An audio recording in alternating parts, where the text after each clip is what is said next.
So in 10th place, we have Shangri-La Frontier. It's an anime that I've only recently started watching, but I am already up to, I would say, the midpoint of season 2. And I absolutely love it.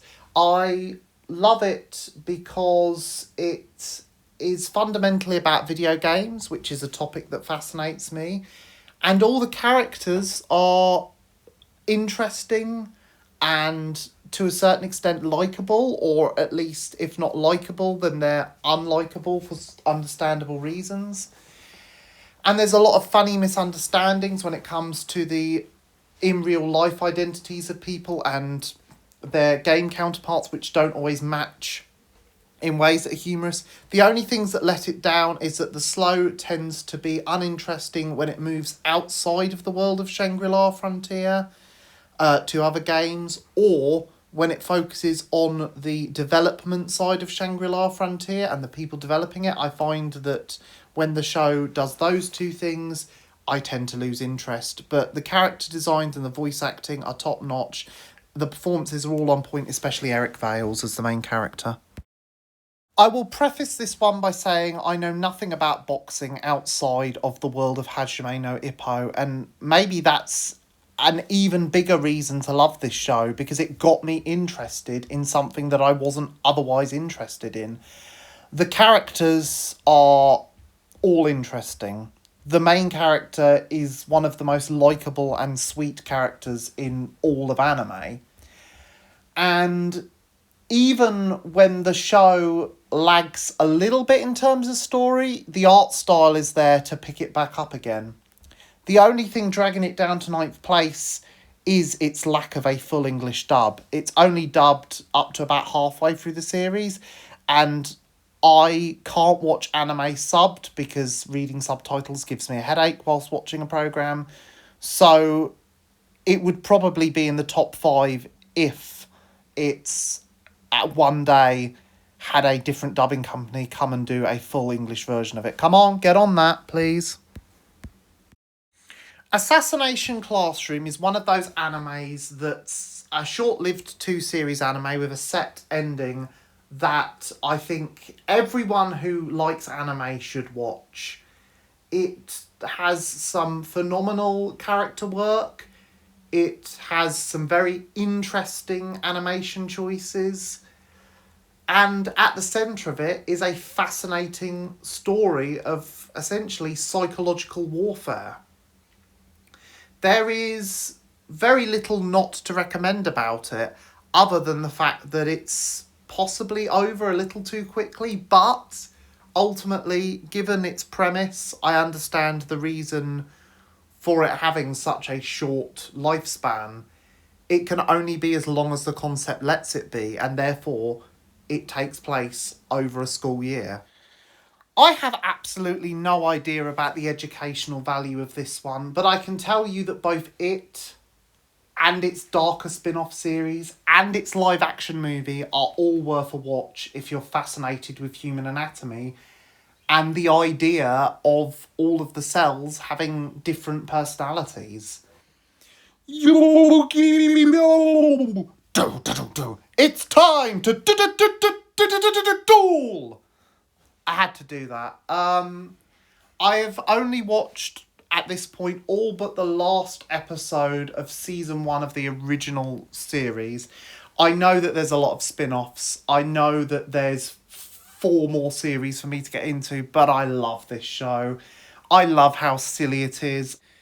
This was something I watched entirely on a whim because I bought one volume of the manga from, I think it was Waterstones, and then noticed that this was on Netflix afterwards. And I watched the whole thing very quickly, and it was glorious. The character dynamics between the main 4 and later 5 characters are beautifully written and well explored.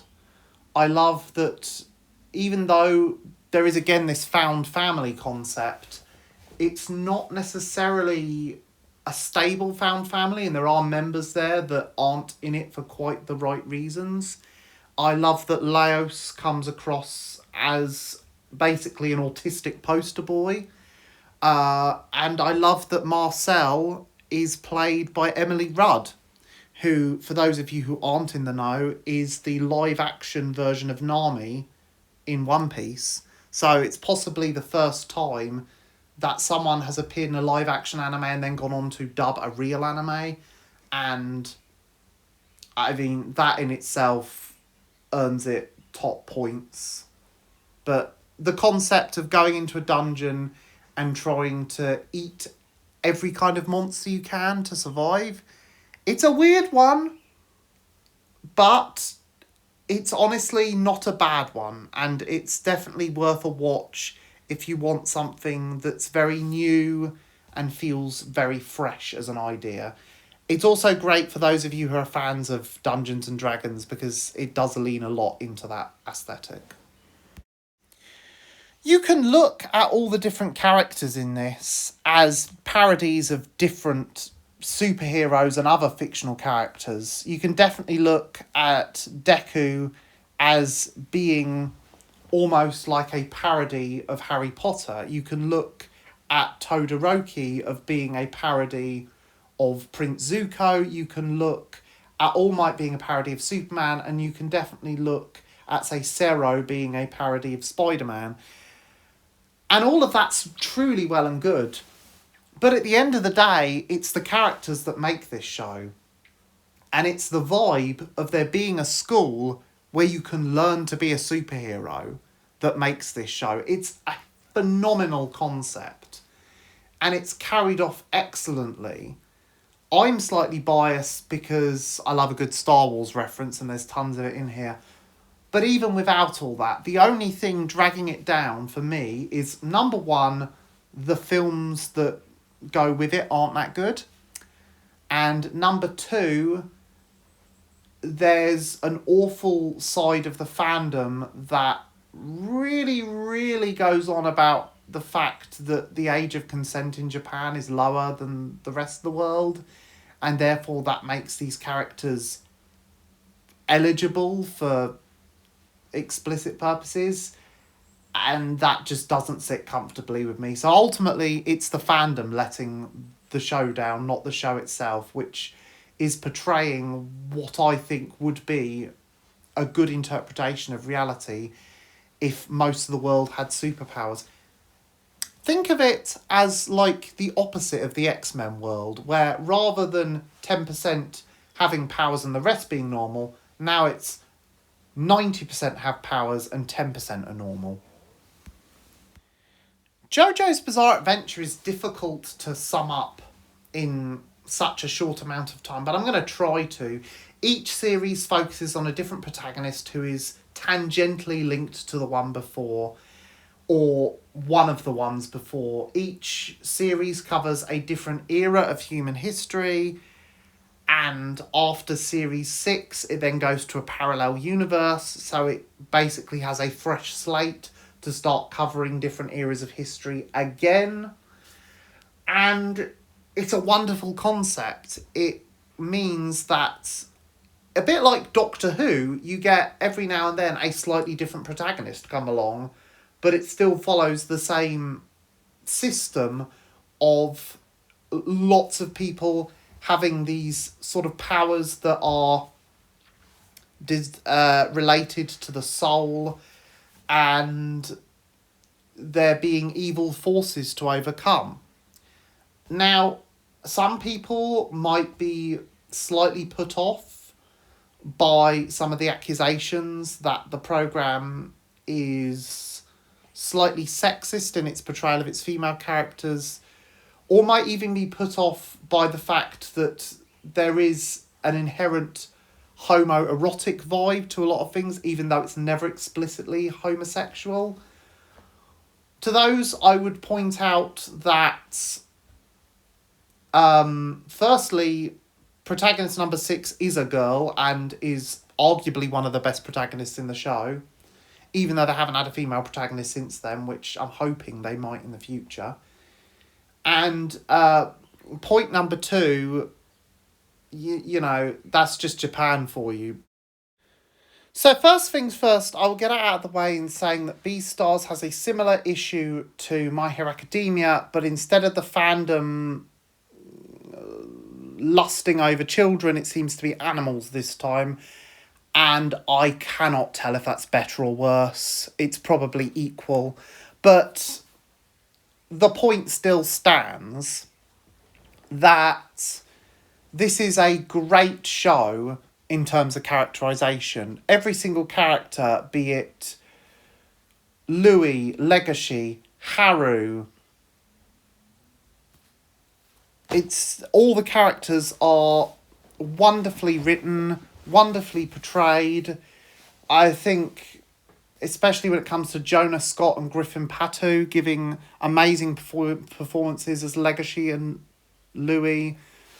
The English dub is on fire. I think the protagonists are very fascinating, especially Melon during the final series. I think the opening and closing themes are always an epic listen.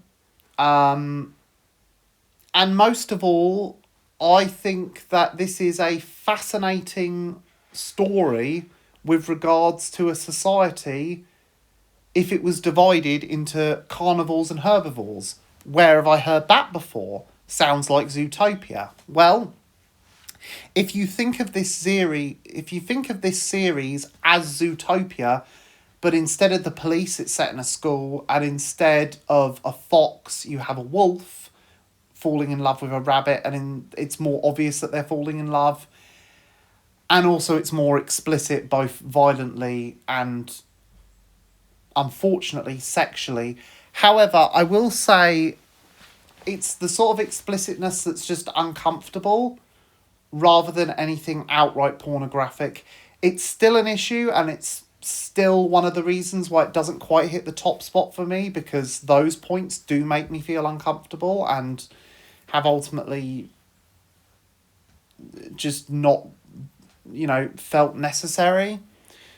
But I would 100% give this show a watch if you want a fascinating psychological analysis. There's a reason why I've done at least 6 videos. I think maybe only 3 still exist on my channel, but I have done 6 videos pretending to be characters from this because the characters themselves are so fascinating to me. One Piece is, in my view, and it's a very subjective view, the most watchable and entertaining anime out there. There's never a dull moment. There's never any point where, even though it's over 1,000 episodes, I considered stopping. Yes, I'm only up to episode 594 or something at this point. But how can I not continue when there's such an addictive array of characters? You've got the most stupidly lovable Elastic Man ever. You've got a green-haired, 3-sworded bloke with no sense of direction. You've got the most gloriously tight navigator who ever lived, with a tragic backstory that rivals most Shakespearean plays. You've got a sort of Pinocchio retelling, but with a person. Then you've got a chef who always wants to make sure that no one goes hungry, because that's intrinsically linked into his backstory. You've got the cutest little reindeer ever who thinks he's a monster and wants to be a doctor. You've got, again, a pretty tragic backstory going on with your other female character who's an archaeologist and perhaps the only 100% we can tell that she's sane person on the ship. Then you've got the cyborg who's seemingly an exhibitionist and runs on cola. The skeleton who's a musician. Need I say more? And of course, your big fish bloke. Need I say more than big fish bloke? You're already hooked, I can tell. The pirate theme just makes it more appealing. And the humour and the performances, especially from Patrick Seitz as Frankie,